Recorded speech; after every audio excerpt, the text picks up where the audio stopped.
Jiang Chen had never expected this to happen to him. In this post-apocalyptic world, he suddenly found himself tied up in a chair by a beautiful blonde girl. He couldn't help but admire the girl's beauty, but she just angrily cracks a whip in her hand and demands to know his name and where he came from.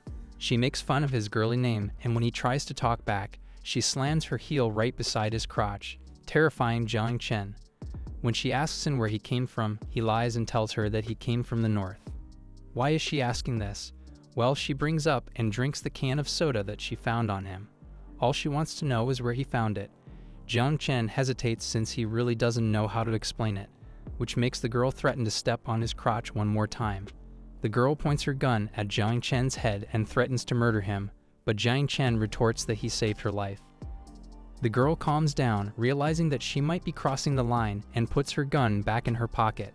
Jiang Chen tries to explain that he's not truly a bad guy and has no evil intentions.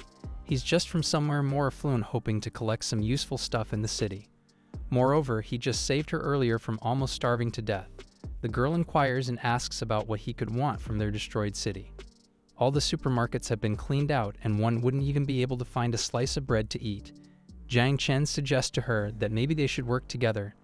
He needs a native guide to the city, and he can pay her generously. As a show of good faith, he asks the girl to dig into his pocket, and to her surprise, there is a fresh carrot in it. She hurriedly eats it while Jiang Chen explains that he has a lot more fresh vegetables like that. After a while, the girl introduces herself as Sun Jiao and accepts Jiang Chen's offer. However, she warns him one last time that if he asks for any unusual services, then she'll blow his head off. After promising that all he needs is an experienced guide, Sun Jiao asks Jiang Chen what he is looking for in the city. He reveals that what he's searching for is technology, just like the laser gun Sun Jiao is currently wielding and the portable computer attached to her arm. He explains that they couldn't make those things from where he came from, so he was hoping to find some of them in the deserted city. Sun Jiao gets suspicious at what he's saying, and she points out that many people could easily assemble and create their technology. She demands to know the truth from him. Jiang Chen quickly thinks of a lie and explains that their technology is more advanced when it comes to food production and transportation. However, their general technology is lacking in comparison. That's why he's there.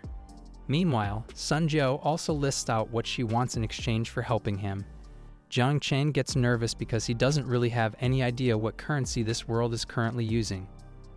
Thankfully, the girl quickly tells him she can be paid through seed batteries, food, or crystals. Personally, she would prefer to be paid in food, especially the canned chicken curry Jiang Chen had earlier. Jiang Chen admits that he already ran out of those since she had already eaten it all earlier.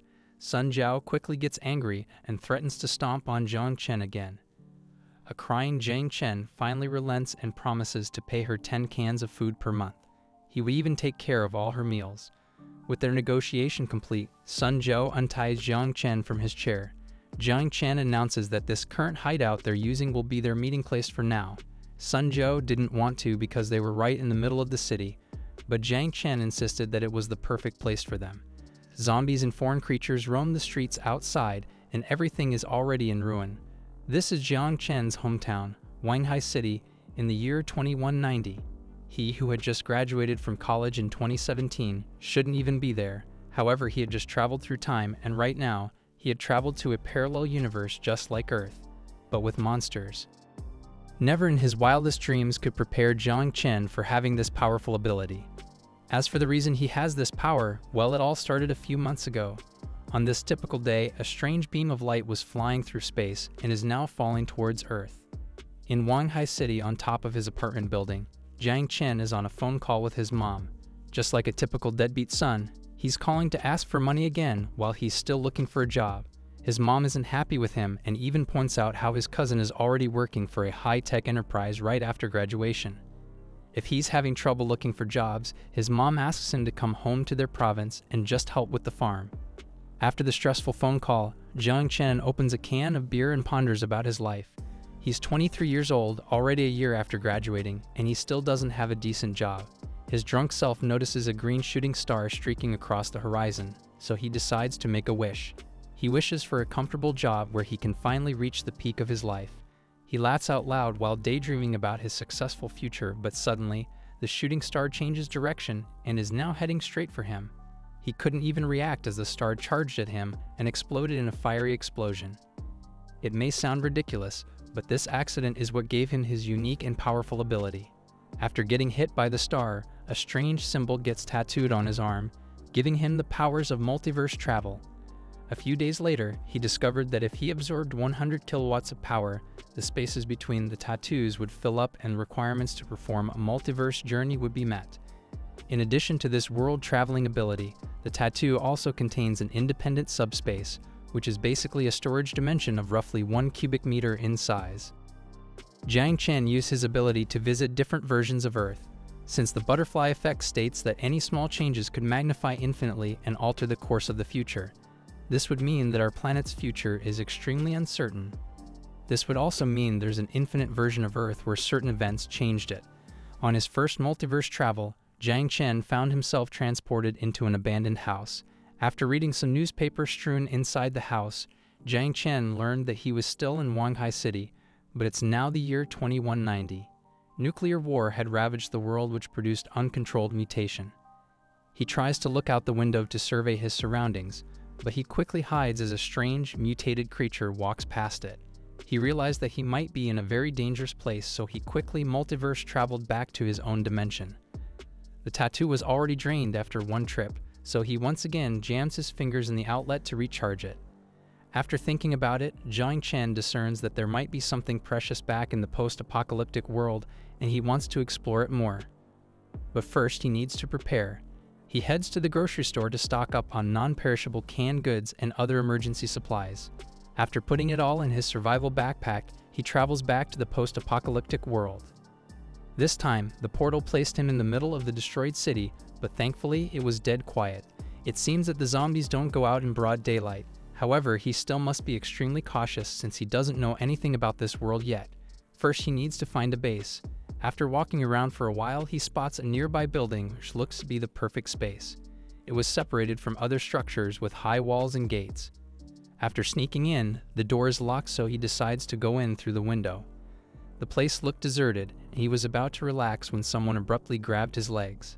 He freaks out and kicks the person, but to his surprise, it was a beautiful woman. He picks up the woman and asks him what happened. The woman replies that she's dying of thirst, so Jiang Chen quickly drops her and retrieves his water bottle. After pouring some water down her mouth, the woman now tells him that she's starving, so he drops her once more to open some of his canned food.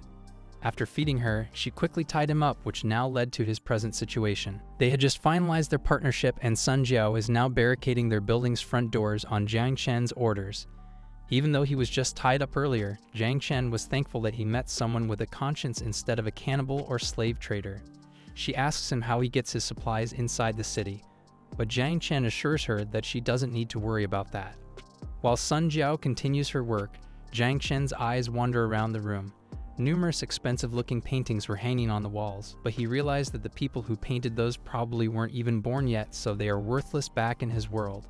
What he really wants are the various high-tech gadgets Sun Jiao had with her. He picks one of the devices up and asks Sun Jiao about it.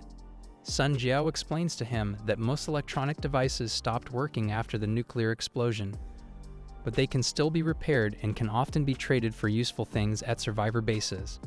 Upon hearing her explanation, Jiang Chen concludes that since it's still made of stuff from before the nuclear war, then someone in his world must be able to produce this technology again and make him rich. If he trades some food for it, then everyone would want to be willing to trade technology with him. After all, in this post-apocalyptic world, people with technology skills must be many while the supply of food is low. Sun Jiao speaks up and points out that she doesn't understand why she needs to reinforce the doors. Brainless zombies wouldn't know they were inside if they kept quiet, and there were no powerful mutants in the area. However, Jiang Chen explains that they're reinforcing the doors against human intruders, not monsters. He plans to hang around the city for a while so they can use that place as their supply point. When Jiang Chen asks her if she has a map of the surrounding area, Sun Jiao asks for his iPad so she can just send it to him. When she notices that Jiang Chen has no idea what she's talking about, she shows him her wristwatch and explains that it's an iPad or EP. She commends Jiang Chen for traveling without one since it even protects you from radiation. She gives him the iPad she's wearing, and when Jiang Chen presses it, it lists out all his details including physical state. radiation level, and abnormal state. She starts teasing him for having all his abilities lower than 20 points. Jiang Chen was about to start flirting back at her, but he realized that she might be too dangerous for that. Meanwhile, Sun Jiao also realizes that maybe she shouldn't offend her current employer who's going to feed her delicious food. Jiang Chen knows that this post-apocalyptic world is full of treasures waiting for him. Any of the simple civilian equipment here is already way ahead of all the technology back in his old world. However, it would be impractical and dangerous for him to bring these high-tech devices directly back and sell them. So instead, he announces to Sun Jiao that his first target is the gold of the city. In a post-apocalyptic world, gold should have zero value. Most survivors would prioritize food more than shiny metals. But for Jiang Chen, it's the only cashable thing. Sun Jiao tries to ask her why he wants gold, but he doesn't want to reveal that he's from another world yet. Thus, he instead gives her bread and promises to provide any other food she might need. For her lunch, he hands her canned food so she can eat it outside while she's out on missions. Sun Jiao stares longingly at the food. All her life, she had seen villains murdering their own kind for food in this wasteland. She had met cannibalistic bandits who tried to cook and eat her. For the first time in his life, she has now met a man who worries about her going hungry. She shyly thanks Jiang Chen for the food and promises to do her best to find the gold sitting in the city bank's vault. Their only problem now would be transporting all that gold back to their base. The EMP created by the nuclear blasts has destroyed most of the electronics in the city, including all the vehicles. Unless they get professional repairmen, there is no way to get a drivable car. Jiang Chen tells her that she should just focus on investigating her mission and come back before dark. Zombies get smarter when the sun goes down. With her mission parameters laid out, Sun Jiao packs all her stuff and heads out of their base. Before she leaves, Jiang Chen asks to see her EP status, and to his utter shock, all her abilities are more than 40 points, double his own. She also has different kinds of vaccines. A few minutes after she leaves, Jiang Chen also activates his powers and travels back to Earth. He was about to recharge his powers at his outlet again, but he realized that it would take too much time. If Sun Jiao returns and finds him missing, there will be trouble. Instead, he sneaks into their building's main electric circuit breaker and absorbs the electricity from there. Unfortunately, this caused their whole building to short-circuit and lose electricity.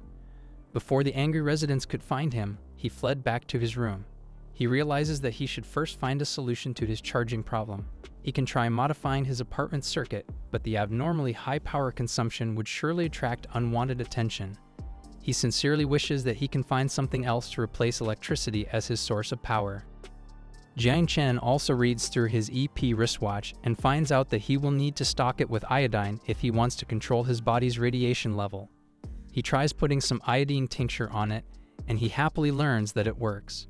After his stressful excursion in the other world, he decides that he needs to eat first if he wants to think of a plan. Using his cooking skills, he manages to create a very delicious meal from simple ingredients. While eating, he couldn't help but wonder how much gold his food would trade for in the other world. He refills his bag with supplies and heads back to the other world. Surprisingly, his multiversal jump only drains some of his tattoo's charge. Did its maximum capacity increase because he charged it on a stronger source? He decides to not think about it anymore, but instead explore the house more. In the kitchen, he finds the main power switch, and upon switching it on, the kitchen's appliances all surprisingly turn on. Futuristic technology truly is awesome. Jiang Chen notices some movement outside, but when he looks at it through his binoculars, it is only Sun Jiao returning from her mission. She was jumping up the gate when Jiang Chen abruptly pressed the button and opened it, causing her to fall. She angrily punches Jiang Chen, but reports that she managed to clear the bank of zombies. The bank's vaults are sealed, but she did retrieve some gold bars from the VIP room. She throws the bag of gold to Jiang Chen, who can't even lift it. In exchange, he throws her a can of soda, which she happily drinks. After settling back inside their base, they discuss their next plan of action. If they want to blow the vault wide open, they will need some powerful explosives or highly skilled hackers. They can find these two in survivor bases like Leading Town. However, it is a slightly expensive town compared to others nearer to them. Except for residents and laborers, visitors must pay 1 energy unit's worth of crystals or items of equivalent value to enter. Of course, this once again doesn't make any sense to Jiang Chen. To explain further, Sun Jiao pulls out an energy crystal and shows it to him, Only formidable mutants are capable of crystallizing it on the back of their heads, and these crystals contain energy units. The one she has currently had 37 energy units, and he can check it using his EP watch. If possible, she doesn't want to bump into more formidable mutants for the time being. Jiang Chen picks up the crystal, while Sun Jiao further elucidates how one energy unit of crystal is equal to 1/10 of a box of canned meat or half a box of crappy canned food. It can also be converted to 10 tubes of nutrient solutions, 1 C-type battery, or 3 energy weapon clips. In summary, there are so many things that can be exchanged with, and is the de facto currency at many survivor bases. Jiang Chen also notices that the crystal also charges his tattoo. He offers 4 cans of food for 37 energy units of crystals, which Sun Jiao of course easily accepts. After the transaction, she advises him not to trade at a loss with others because they might take advantage of him. Although 10 energy units of crystals are worth a can of food, it also depends on what kind of food. The canned foods in survivor bases are mostly mutant fish meat, some with sand or human meat even mixed in them. Meanwhile, Jiang Chen's canned foods are chicken curry, braised beef, and many others. These are delicacies that even she had never tasted before. In fact, she once tasted mutant cow beef, a rare food that is wanted by everyone. Even though it was dry, she found it extremely satisfying. Jiang Chen thanks her for her advice, but he also realizes something. He is pathetically weak in this world. If Sun Jiao tries to take his food by force, he has no chance against her. He looks at the gold bars he gained and wonders if he should stop while he's ahead.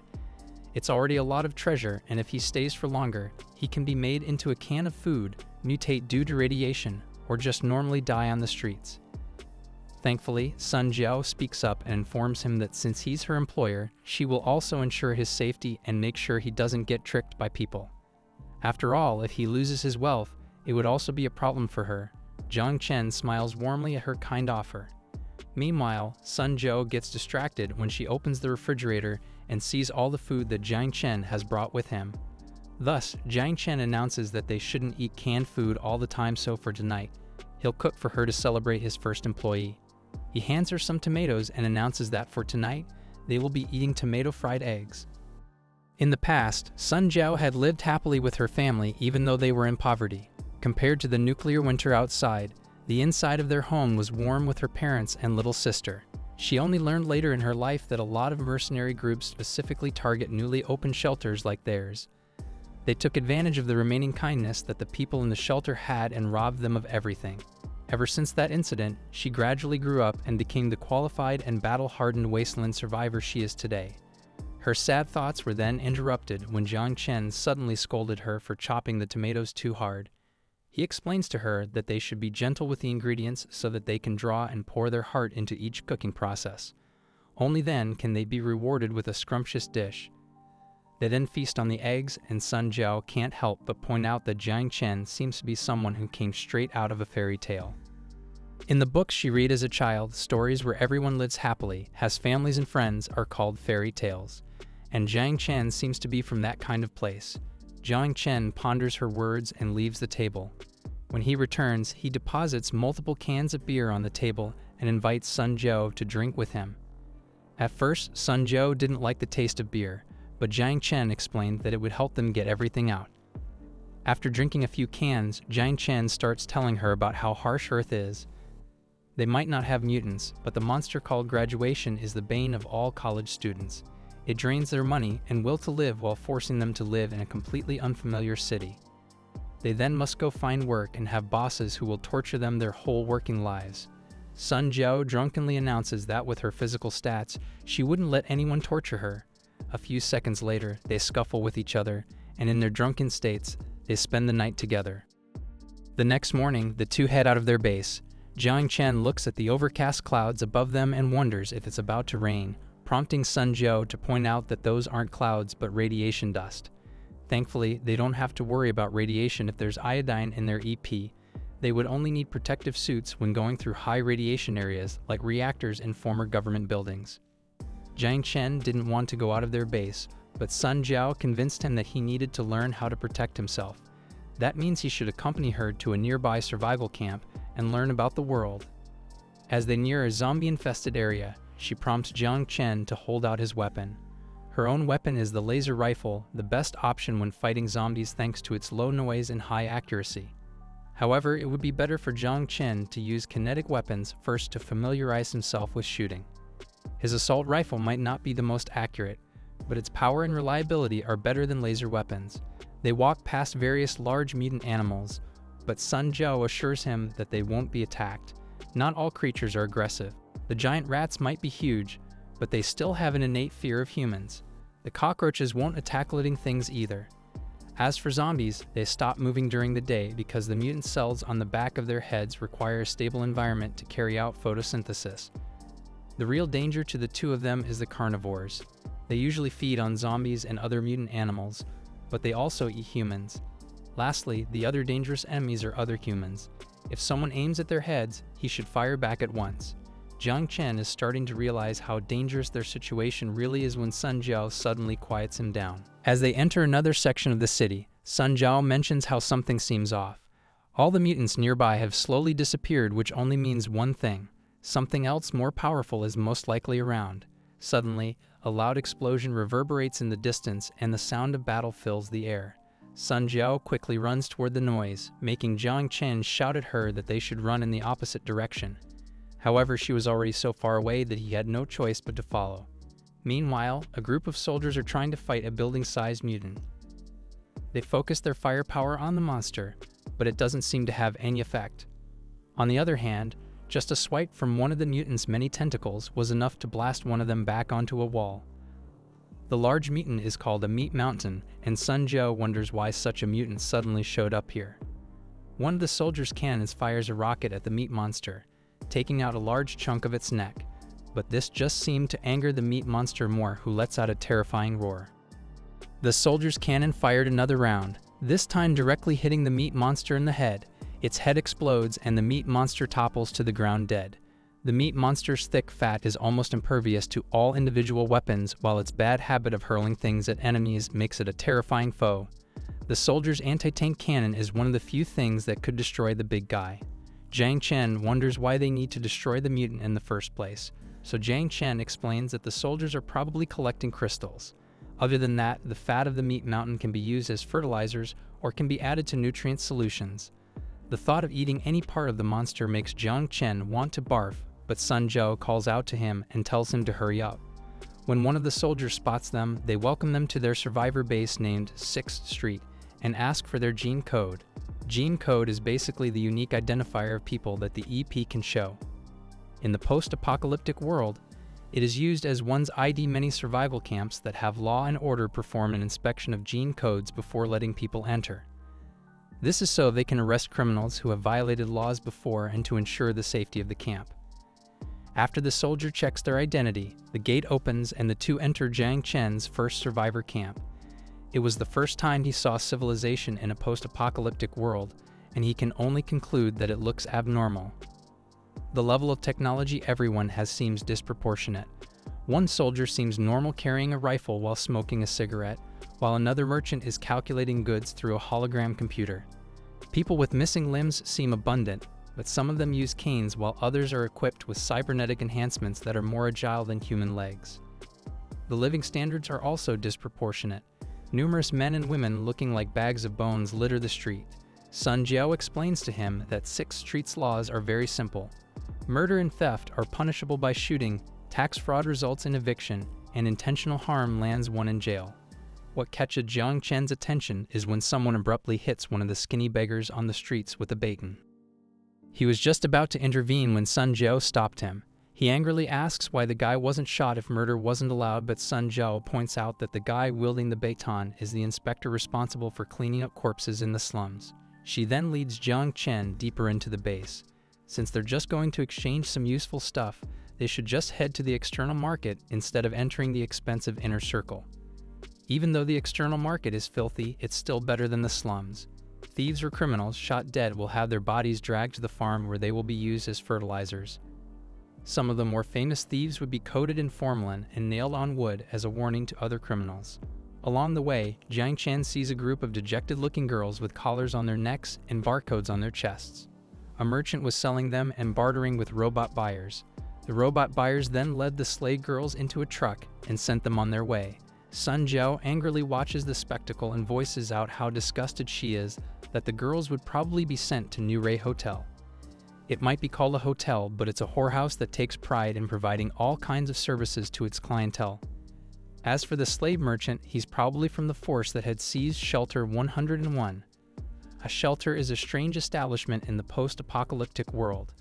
Each shelter has its own unique design philosophy, but their main goal is to ensure a maximum survival rate.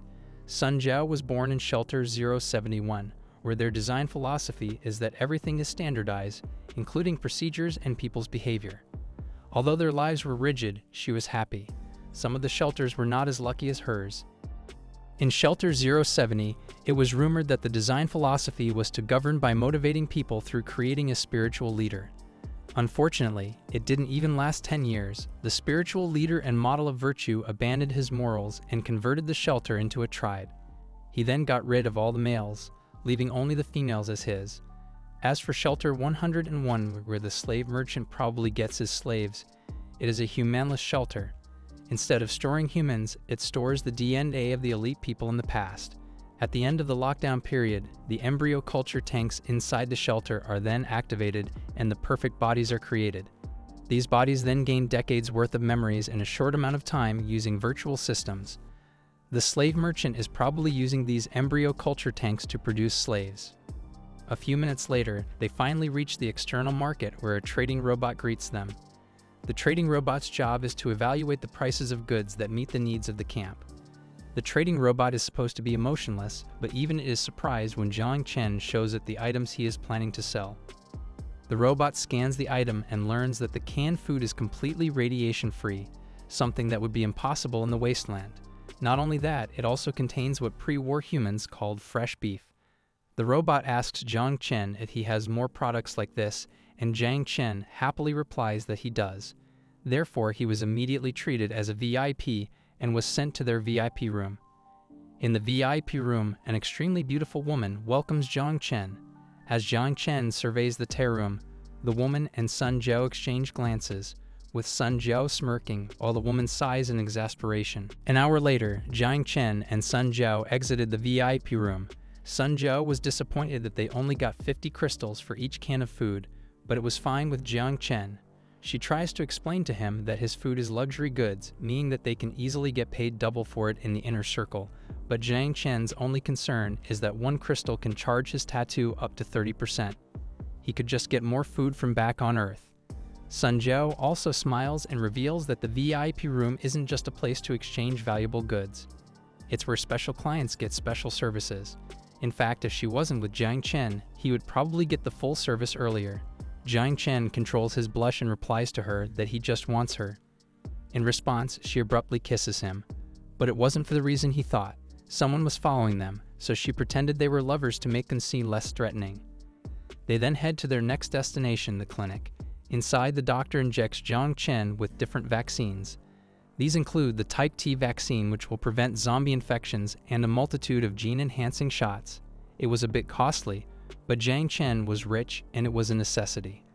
Afterward, Sun Jiao leads him to a firearms store before retiring for the night in one of the hotels in the inner circle of the base. A few hours later, an intruder is now tied up on the floor of Jiang Chen and Sun Jiao's hotel room as they discuss what to do with the intruder. According to the laws of the base, they have the right to shoot intruders without asking for any reason. And so, Sun Jiao puts her pistol directly at the intruder's forehead and asks him who sent him. To know what has led to this scenario, we must go back to about half an hour ago. Jiang Chen was just peacefully eating some canned fruits while Sun Jiao abruptly disappeared somewhere. And then, a tied-up body was tossed inside their window with Sun Jiao climbing after him. The intruder was crying and exclaiming that kidnapping is against the law, but Sun Jiao points out his attire marks him as a refugee.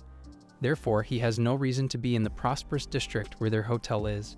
She then points her pistol at the intruder's crotch and orders him to reveal everything he knows. The intruder panics and confesses that he truly doesn't know anything. Sun Jiao was about to shoot him when Jiang Chen abruptly stopped her. He cheerfully explains to the intruder that he doesn't want to solve problems with violence, but if he won't stop pretending to be dumb, then Jiang Chen himself would feed the intruder to the mutant dogs.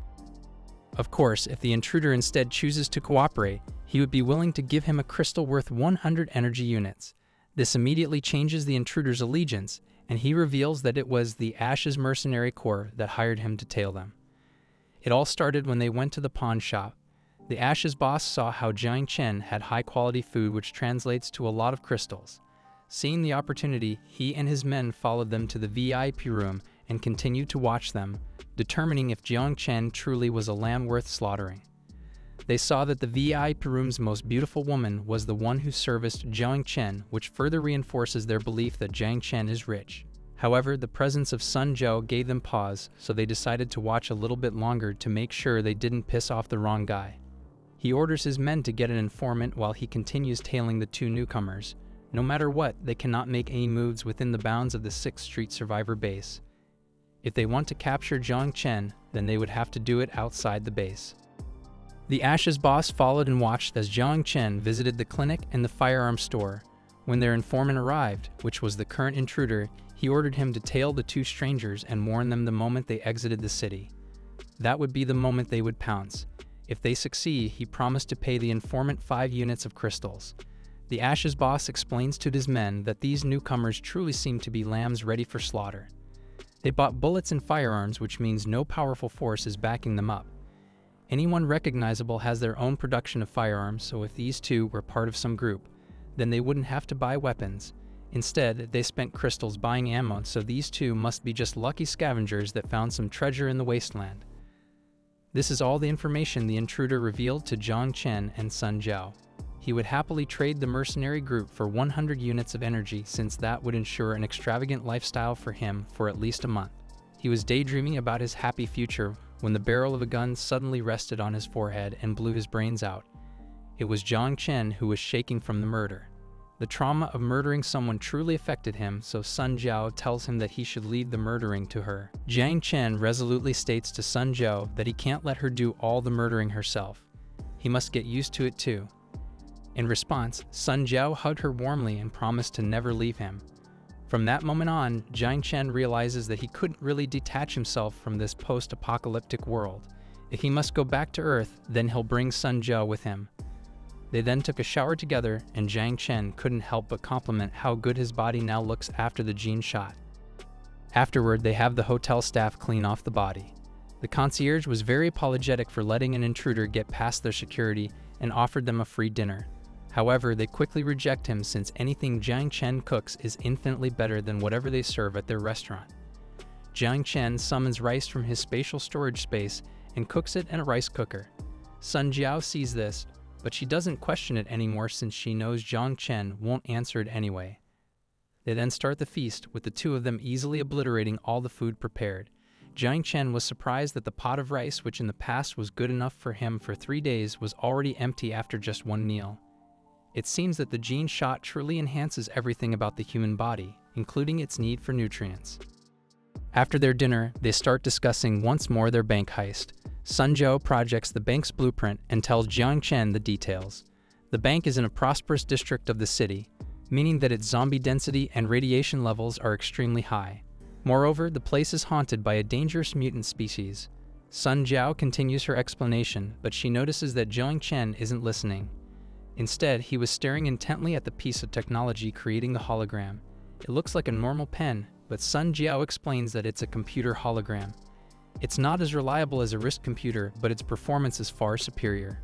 With Jiang Chen's curiosity out of the way, Sun Zhao shows him the dangerous mutant species she was talking about, a death claw. Death claws has a crystal index of 40 to 50, is fast and agile, and has a keen sense of smell. It is protected by a highly compact full-body armor, so normal kinetic bullets are incapable of causing it any real damage. In summary, the best thing to do when someone comes across a death claw is to run at once. Even though it's also very unlikely that you can escape. Death claws usually roam the places hit by nuclear bombs, but it wanders around the city too, hunting for zombies. To succeed in their bank-breaking mission, Sun Zhao suggests 2 options. 1, they can infiltrate the underground vault via a route she found and blast it open with explosives. The other option is to proceed to the main control room, hack into the system to gain authorization, and then follow the regular route into the vault, which they will open by using the combination lock. Jiang Chen was amazed at the details of Sun Zhao's maps. He was curious if it was also reliable, but Sun Jiao alleviated his worries by confessing that her information came from Leading Town. The town has the most complete map database in the region since they were able to download the data from pre-war satellites. Jiang Chen is always hearing about the Leading Town from her, so he asks her what exactly it is. Sun Jiao reveals that it's a survivor base and an aircraft carrier. With two plans presented before him, Jiang Chen now must decide. He decides that the first plan might be too dangerous. Blasting the vault open with explosives is not exactly a quiet activity. If they attract a whole street's worth of zombies, then there's no way they can escape. Jiang Chen agrees with this assessment since even though the zombies go dormant during the day, they still launch attacks upon receiving intense simulation. As for plan number 2, its main weakness is they don't have hackers. Unfortunately, Sun Jiao admits that she's also not that good at hacking. All she can do is shoot, which is all the skills one needs to survive in the wasteland. However, there are actually quite a few expert hackers, and they don't often live in the best conditions, so it doesn't cost a lot to hire one. In fact, they can hire some of them right here in the slums of 6th Street. All the people without combat skills live there. Now the only problem they have left is how to deal with the Ash's mercenary corps. In their eyes, Jiang Chen is still a big fat target. He also has a feeling that they would probably make their move when they're leaving the area or continue following them around until they become off guard. Jiang Chen thinks up a plan and whispers it to Sun Jiao, who is surprised at how badass it is. The next day, Jiang Chen heads out to the slums to speak to the employer there. It was the midst of summer, but the radiation dust was so thick that it seemed like winter for Jiang Chen. The employer in the slums bows to Jiang Chen and shows him the details of one of their expert hackers.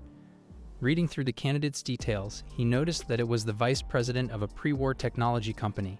He angrily points this out to the employer and demands that he wants one with technical knowledge, as the employer goes back to his computer to look for another candidate. Meanwhile, Jiang Chen looks at the employer and sees his high status in the base.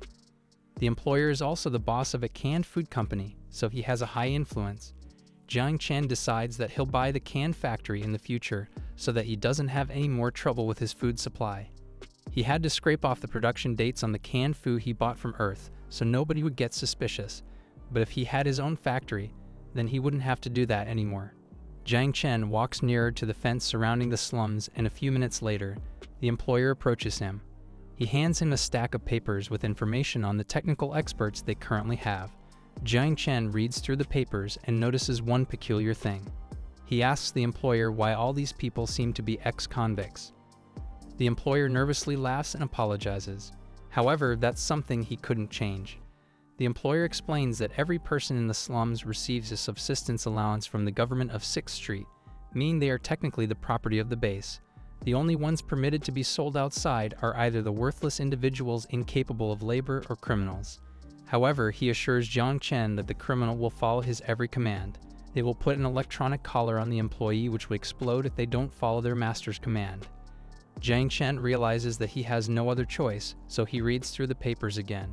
He was about to make his choice when the slums guard suddenly pointed his gun near Jiang Chen and ordered one of the slum residents to stop. The slum resident was a young girl who is now clinging to Jiang Chen. The girl apologizes to Jiang Chen for eavesdropping on their conversation, but she begs him to buy her. She promises that she is good with computers. The guard picks up the girl and proceeds to bring her back inside the slums. Meanwhile, the employer profusely apologizes to Jiang Chen for allowing someone to bother him. Jiang Chen asks him what will happen to the girl now, and the employer informs him that she will be punished by being sent to the labor camp. Normally, people above the age of 16 wear bracelets that restrict exit from the slums, but the girl is underdeveloped for her age, so she doesn't have one. Jiang Chen then informs the employer that he decided to buy the girl. The girl would surely die if she was sent to the labor camp, and he was pretty sure that she wasn't some plant put there by the Ashes Corps. The employer tells him to return the next day to retrieve the girl and sign papers, but Jiang Chen promises to tip the guy if he can leave now with the girl. The employer readily agrees, and he runs back to process the papers. A few minutes later, he returns with the girl and a contract. Jiang Chen signs the contract and the employer happily leaves with the crystals in his pocket. Now Jiang Chen only must learn more about his newest employee. To start, the girl shyly introduces herself as Yao Yao. She tells him that she has achieved a B grade from the virtual education system in computing and she can do programming and hacking well. Jiang Chen teases her and asks her why she's still so poor she's good at what she does, but Yao Yao nervously points out that many people in the slums can do what she can too. However, she promises that even if her ability might not be the best, her potential will make sure that he won't lose money on her. Jiang Chen smiles at the cute girl and wraps her in his jacket. He then pets her on the head and asks her to follow me. The girl tears up from his kindness and happily walks beside him. Back at their hotel, Sun Jiao asks Jiang Chen if he truly likes girls so much that he even bought one. Jiang Chen defends his choice and points out that Yao Yao has the computing talent they need. He had already checked, and she should be safe from the influence of the Ashes mercenary corps. Of course, Sun Jiao wasn't satisfied with Jiang Chen's own interrogation, and she put her finger on Yao Yao's chin. She then asks her if she knows Zhou Goping. Yao Yao shakes her head and tells her she doesn't. Staring intently at her eyes, Sun Jiao discerns that she isn't lying. Next, she abruptly rips off Yao Yao's clothes and announces that she's going to search her body now. Jiang Chen hurriedly turns around and exits the room, while Sun Jiao checks the girl for transmission devices or weapons. When she was satisfied, she handed Yao Yao some clothes. Jiang Chen and Sun Jiao then introduced themselves and welcomed her to the team. He is about to remove her electrical collar, but strangely, Yao Yao retreats and tells him that she doesn't want it removed. Jiang Chen is confused by her reaction, but Yao Yao tells him that she is already blessed to have such a kind master. She hopes that he won't abandon her. Sun Jiao explains to Jiang Chen what Yao Yao meant. In their world, everything can happen, like siblings betraying each other or lovers murdering each other. If Jiang Chen removed Yao Yao's electrical collar, then Yao Yao would feel that Jiang Chen might start being on guard against her. Jiang Chen understood that his way of thinking might not be applicable in this cruel future. Yao Yao believes that if she continues wearing the collar, then Jiang Chen might feel more at ease. This would lessen her worry that she might get abandoned. Jiang Chen pats her on the head once more and agrees with her. While Yao Yao leaves with Sun Jiao to go take a bath, Jiang Chen decides that he would need to change his outlook. The people of this world, including the two girls, probably consider his kindness as something childish. In the bathroom, Sun Jiao also tries her best to ease Yao Yao's nervousness. She assures her that they treat their people well, and she also compliments Yao Yao's unblemished skin. Yao Yao reveals that her skin's good condition was because of the sleeping pod model II. It has the function of improving one's body condition. She entered the sleeping pod when she was 12, and although she probably spent 20 years in it, her actual body only grew by 2 years. Together with her 2 years living in 6th Street, the doctor informed her that her body age is 16 years old while her mental age is 14. Sun Jiao starts teasing her about how she's technically 32, so she'd be older than her. Yao Yao frowns and the two splashes around the bathtub. Outside the bathroom, Jiang Chen is preparing their dinner. He hears the commotion inside the bathroom, and he didn't expect that the two girls would get familiar with each other so quickly. When they exit the bath, Sun Jiao heads directly to the table to drink a can of soda and invites Yao Yao to eat with her. Seeing all the food prepared just for her, Yao Yao couldn't believe her eyes. The food looked plenty and delicious, most of it something she had never seen before. She bites her hand to make sure that she's not dreaming. Jiang Chen invited her to start eating before Sun Jiao could finish all the food. She sat down beside them with tears in her eyes, and for the first time in a long while, she felt what she could only describe as happiness. The next morning, the silence among the ruins outside 6th Street was interrupted by a loud explosion. Through its streets, Jiang Chen is running with Yao Yao in his arms. Meanwhile, Sun Jiao leads them through the maze of alleyways while mercenaries try to shoot at them from the rooftops. When they successfully escape, the mercenary curses and calls to their comrades on the other sections, informing them of their prey's location. At the same time, Sun Jiao is leading the others to the trap they have all prepared. Jiang Chen is amazed at how valiant Sun Jiao is despite her wearing heels. She could still easily run and jump around. Thankfully, everything is still going according to their plan. A few hours earlier, after they left the hotel, Jiang Chen and the others first headed over to the markets. There, they bought equipment for Yao Yao to do her hacking job. Yao Yao's smile could clearly be seen since his master was giving her her own equipment. After they exited the survivor base, Jiang Chen could already feel that he was being targeted. It seems that the gene shot not only increased his appetite and physical abilities, but also his senses as well. Sun Jiao advises them to ignore their stalkers and just follow the plan. One part of the city they were passing through is the perfect place for an ambush. Sun Jiao knows this and advises the others to stop while she surveys the surroundings. It was very quiet, but she still discerned the hidden mercenaries on the rooftops. She whispers to Jiang Chen to carry Yao Yao, pulls out a grenade, and tosses it into the street. When the grenade explodes, they quickly start running. After escaping the mercenaries from the rooftop, the group rests in an abandoned building. Jiang Chen pants heavily since even with his genetic modification, carrying a person along was still tough for his body. Meanwhile, Sun Jiao tells them that they should prepare for a face-off against the mercenaries. They worry that they might get buried under the rubble if their plans go awry, but Sun Jiao assures Jiang Chen that the mercenaries would likely be more careful than them. After all, they are after Jiang Chen's money, and not just to indiscriminately murder. Outside the building, the mercenary strike team is being led by a man named Renjia. They had trouble catching up with Jiang Chen and the girls because unlike them, they aren't enhanced with genetic drugs. Renjia wonders why a man would even waste money to inject his companions with such an expensive treatment. Nevertheless, they managed to corner their prey into an abandoned building. He was waiting for more of his men to arrive when out of nowhere, one of his soldiers fell dead with a bullet hole in his face. Jiang Chen and Sun Jiao start raining bullets down the street toward them, and Renjia dives for cover. Jiang Chen laughs while showering them with bullets like a crazy madman. Renjia couldn't believe that their prey was so rich that he was able to waste bullets by just shooting at someone in cover. Meanwhile, inside the building, Sun Jiao grabs hold of Jiang Chen and forces him to take cover. She scolds him for wasting bullets and shooting aimlessly. Jiang Chen sheepishly scratches his head and apologizes. He tells her that he used to play shooter games, so he couldn't hold back now that he got to shoot a real gun for the first time. They continue fighting back while Yao Yao crouches in the corner shaking in fear. As the firefight continues, Renjia's reinforcement finally arrives. It was a car with a machine gun mounted on top of it. The machine gun rains fire toward Jiang Chen's position, and Sun Jiao decides that they'd have to retreat now. Jiang Chen runs inside the building while Sun Jiao fires back at the enemies. When Sun Jiao was almost hit by a bullet, Renjia ordered his men to cease firing. Now that the guy has fled, they should at least capture the girl alive. The gunman stops shooting and shouts at Sun Jiao to surrender. In response, Sun Jiao shoots him directly in the throat, destroying him instantly. Renjia goes back into cover just as Sun Jiao throws a grenade at them. She then uses the ensuing explosion to run away unhindered. Deeper inside the building, there was a manhole where Jiang Chen and Yao Yao are now hiding in. Yao Yao was worried about Sun Jiao, but Jiang Chen assures her that Sun Jiao is even stronger than him. Yao Yao looks at their surroundings and determines that they are now in the drainage system. This is a part of Jiang Chen's plan. He noticed this place when looking at the map Sun Jiao had. There was an entrance leading to the drainage system in the middle of the building where they had the shootout. Although the manhole was previously sealed, Sun Jiao had removed the obstacles when she was there previously. And just in time, Sun Jiao also drops down into the tunnel. Meanwhile, Renjia is screaming at his men to go find the girl.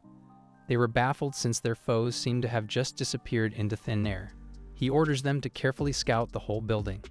In the tunnels, Sun Jiao sits on Jiang Chen's shoulders so that she can carefully seal the manhole cover. She had also installed a bomb and gave Jiang Chen the remote control. Now the last thing they must do is to detonate the bomb and complete their plan. Jiang Chen convinces himself that in this world, he has no reason to feel sympathy for their pursuers' lives. After all, they are also after their own lives. Above, the mercenaries had found the manhole cover they escaped from.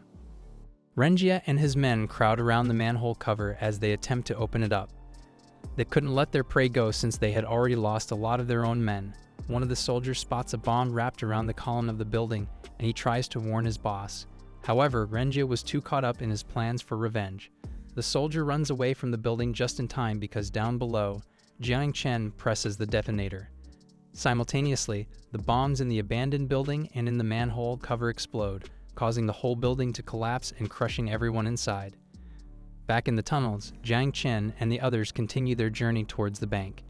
Jiang Chen wonders if the leader of the Ashes mercenary corps will now hunt them more fiercely after they just wiped out their entire raid team. Sun Jiao laughs and replies that they will surely die if they try to return to the 6th Street survivor base. It doesn't matter, however, since they can just trade in other bases, or maybe they can even finish off the Ashes Corps themselves. As they continued walking through the tunnel, Yao Yao couldn't help but be afraid as rats and other animals scurried around them. Jiang Chen puffs out his chest and promises to protect her, while Sun Zhou makes fun of him for not even being able to accurately shoot one of the mercenaries earlier in the fight. The group continues to walk along while, unbeknownst to them, a monster picks up the rat behind them and viciously eats it. A few minutes later, Jiang Chen notices that his heart seems to be beating faster than usual. He keeps having an unlucky feeling, and he urges the others to hurry up, so they exit the tunnels faster. They were walking through one of the tunnels when, out of nowhere, a hail of bullets was shot towards them. Thankfully, Sun Zhou pushes them away just as the bullets hit the wall. One of the bullets managed to go through Sun Zhou's arm, and it started bleeding profusely. She grabs hold of the wound while explaining to Jiang Chen that there are citizens who are dwelling in the dark underground channels. They specialize in living in the dark, and it seems that now they have targeted them as their next meal. Meanwhile, Jiang Chen is stunned and horrified upon seeing Sun Zhou bleeding in front of him. He realized that she was injured because she tried to save him, meaning it was all his fault. Sun Zhou tries to convince them to escape while she stays behind and deals with them, but Jiang Chen disagrees. He charges at the group of mutant humans and slams one of their heads into the ground. His eyes flash in fury and his fangs grow as he angrily exclaims to Sun Zhou that he will not leave her behind. Jiang Chen's unbridled rage fuels him as the group of mutant humans encircle and attack him. However, he fights them off with his own hands and gun, enraged at the thought that he can't even protect his own woman. On the side of the tunnel, Sun Zhou concernedly looks at the rampaging Jiang Chen, realizing that if this carries on, Jiang Chen might truly be in danger. Thanks for watching. If you'd like to see the next part, comment below.